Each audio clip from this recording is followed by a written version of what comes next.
দর্শক, আমি মোহাম্মদ আজিজুল বিশ্বাস, আর আমি এই মুহূর্তে রয়েছি লোহাগড়া উপজেলা স্বাস্থ্য কমপ্লেক্সে। আমরা একটি ঘটনা জেনে এখানে আসি এবং এসে জানতে পারি লোহাগড়া বাজারের ব্যবসায়ী এরশাদ, তার বাবা মান্নান মোল্লা, তাদের গ্রামের বাড়ি মঙ্গলাটা, তার সিএনবি চৌরাস্তার নিচে ভ্যান সাইকেলের গ্যারেজ রয়েছে। সে দোকানে কাজ করা অবস্থায় রাজিবুল ডাক্তারের একজন কর্মচারীকে তানভীর তার বাড়ি সরকারপাড়া এলাকায় সে দাবড়াচ্ছিল। পরবর্তী সে ঠেকানো পরে তানভীরের হাতে থাকা ছুরি দিয়ে এরশাদের ঘাড়ে, হাতে এবং শরীরের বিভিন্ন জায়গা কোপের চিহ্ন রয়েছে। এরপরে স্থানীয়রা তানভীরকে ধুলাই দিয়ে পুলিশে দিয়ে যায়। এর পরবর্তীতে যে এরশাদ রয়েছেন, এরশাদকে কিন্তু উদ্ধার করে লোহাগড়া উপজেলা স্বাস্থ্য কমপ্লেক্সে নিয়ে আসে। আর এখানে আমরা কিন্তু এরশাদের সাথে কথা বলেছিলাম। এরশাদ জানিয়েছে যে সে দোকানে বসে কাজ করতেছিল। রাজিবুল ডাক্তারের দোকানের কর্মচারীকে যখন তানভীর এসে দাবড়ায়, তাকে ঠেকানোর চেষ্টা করে। হয়তো এই আক্রোশে এই তানভীর তাকে মারধর করেছে এবং ছুরি দিয়ে আঘাত করেছে। আমরা জানিয়েছি যে তানভীর লোহাগড়া থানা পুলিশের হেফাজতে রয়েছে। আমরা সেটা আপনাদেরকে জানিয়ে দিব।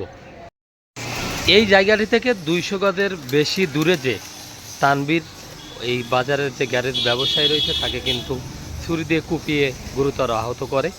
আর আমরা এখানে যে দোকানে তানভীর কাজ করতো, আমরা সেই নিশাত হোমিও ফার্মেসির প্রোপাইটার ডাক্তার মোহাম্মদ শেখ রদিবুল আলম, তার সাথে একটু কথা বলার চেষ্টা করব।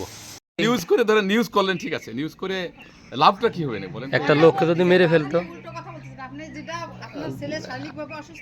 আপনার ছেলেটার যে আঘাত তাকে করছে গলাতে, মাথাতে, যদি এই লোকটা মারা যেত, সে যদি অ্যাবনর্মাল হবে, অসুস্থ হবে, তাহলে তাকে বাড়ি রাখতে হবে। এটা রাখার দায়িত্ব কিন্তু আপনাদের অভিভাবকদের, হাটের মানুষের না।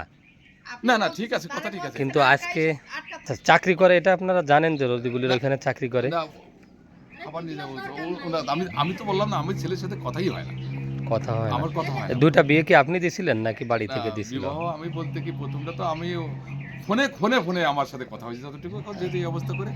এখন বললেন যে সে এরকম ভাবে স্বাভাবিকভাবে চলাফেরা করে, দুইটা বিয়েও করলো, যেহেতু পাগল তার বিয়েও করে না, পাগল বিয়ে করে না। এখন আবার বলছেন যে রজিবুলের দোকানে থাকে। রজিবুলির দোকানে থাকে, রজিবুলির দোকানে তো দেখেন চাকরি করতেছে।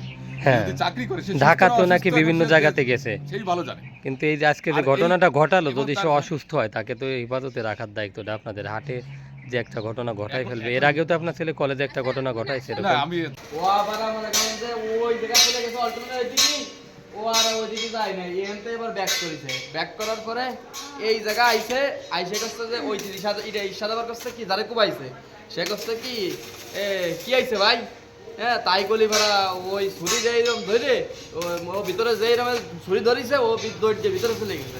গিলি ভাড়া মনে করেন যে ও পড়ে গেছে আর ওরে যায়। এই যে রদিবুলের দোকানে কি দুইজন কাজ করতো?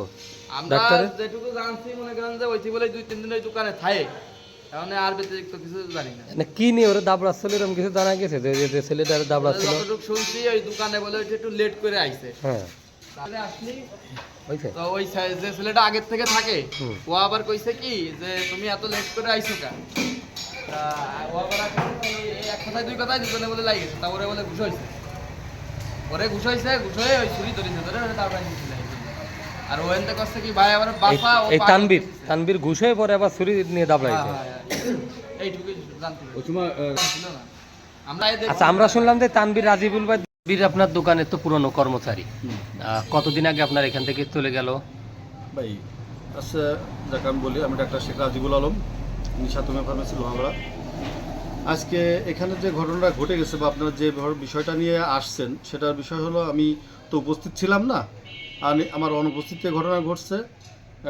10টা 10:30টার মধ্যে ঘটনা। আমি হয়তো 11টা যখন লোকজন তাকে ধরে পিটাচ্ছে বা মারতেছে, এই পরিস্থিতিতে আমি আসছি বা পুলিশ আসছে, আমি উপস্থিত হয়েছি।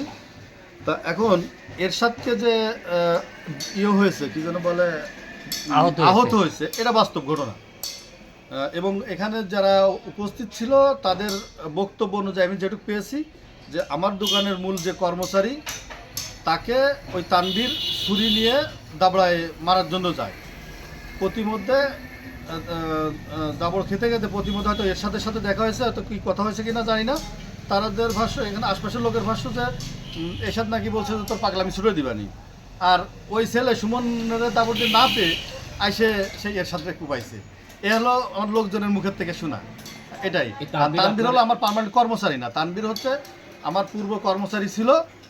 অনেক আগেই চাকরি প্রায় 1-1.5 বছরের চাকরি ছেড়ে গেছে, তখন সে স্বাভাবিক ছিল, বাড়ি থেকে আসা যাওয়া করছে, এই করছে। পর বিভিন্ন রকম জটিলতা, তার ওই ওয়াইফও আমার এখানে আসছে, যে আগে ওয়াইফ ছিল, তার বাড়িতেও আমি গেছি। কিন্তু তানবীরের পরিবার তো বলতেছে যে তারা জানে না যে আপনার এখানে চাকরি না, আমি করে, তো তার তাকে ছেলের মাথার চাকরিতে সমস্যা। দেইনি, আমি আমার ওখানে চাকরিতে নেইনি, সে আমার ওখানে আগে চাকরি করছে।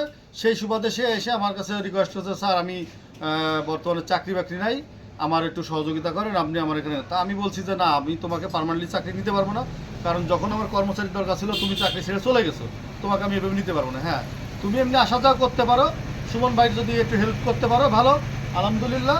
তা সুমন ভাই পাশাপাশি তুমি হেল্প করো, যদি মনে করি আমি যে তোমার স্বাভাবিক আছো বা তুমি ভালো আছো, তখন আমি তোমাকে নিতে পারবো। আজকে মূলত সকালে যে কি ঘটনাটা ঘটেছে, কি শুনেছেন আপনি? আর আজকে আমি যে কেন ঘটলো এই ঘটনা? আচ্ছা, যাই হোক, আজকে ঘটনা হচ্ছে যে আমি যখন বাড়িতে ছিলাম, মানে 9টার সময় দরজা খুলছে, আর তানবীর 10টার দিকে আসছে, 10টা 6, যেটা আমি সিসি ক্যামেরায় পাইছি।